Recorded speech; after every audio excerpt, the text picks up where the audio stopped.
반갑습니다. 명슬리안입니다. 오늘은 웨슬리 설교 믿음으로 세워지는 율법 첫 번째입니다. 로마서 3장 31절 중심으로 말씀을 전해주고 있습니다. 오늘 설교는 율법과 믿음의 관계를 설명합니다. 대체로 율법과 믿음의 관계에 대한 오해를 설명하는 설교입니다. 믿음을 강조하면 율법을 소홀히 여기거나 율법의 행위를 강조하면 믿음의 교리를 소홀히 생각하는 것에 답변을 내려주는 설교입니다. 믿음으로 말미암아 의롭다함을 받고 죄를 고백하고 회개하면 구원을 받게 됩니다.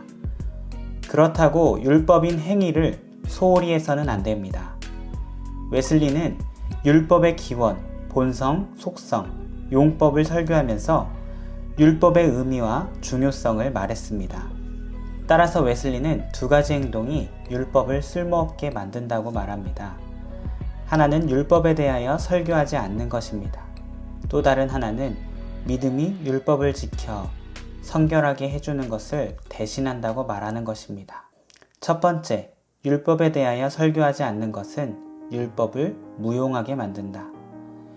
예수님의 말씀들을 생각해보면 예수님은 하나님 나라를 전할 때 율법을 아무 쓸모없게 만드시지 않으셨습니다. 오히려 완성하셨고 본질을 분명히 전하셨습니다. 사도 바울은 유대인들과 로마 총독 벨릭스에게 설교했습니다. 그도 항상 율법과 함께 복음을 설명했습니다.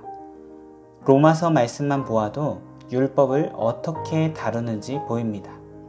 사도 바울의 설교 방식은 세 단계로 전했습니다. 당시 벌어지는 현실의 문제를 삼고 설교를 했습니다. 그리고 고린도, 빌립보, 로마 등 여러 곳의 성도들에게 서신을 썼습니다. 그 서신들 중에 로마서와 갈라디아서를 보면 율법을 가득 채워 설교했음을 알 수 있습니다. 성경 어디에도 율법 없이 복음만 말하는 곳은 없습니다. 따라서 율법에 대해서 알아야 복음을 이해할 수 있습니다. 두 번째, 믿음으로만 성결하게 해준다는 말이 율법을 쓸모없게 만듭니다. 믿음만 있고 행동의 열매를 맺게 하지 못하는 말이 되기 때문입니다. 믿음은 곧 모든 순종과 성결을 낳는 사랑으로 역사합니다. 믿음이 있는데 열매가 없으면 그 믿음은 가짜가 됩니다. 믿음으로 의롭다함을 받으면 반드시 율법을 지키는 열매가 열립니다. 물론 성결하게 되는 행동은 칭의 전에 이루어질 수 없습니다. 믿음으로 의롭다함을 받은 후에 성결로 향하게 되는 것입니다. 하나님이 함께 하지 않고는 우리 행동이 선한 길로 가지 못하기 때문입니다.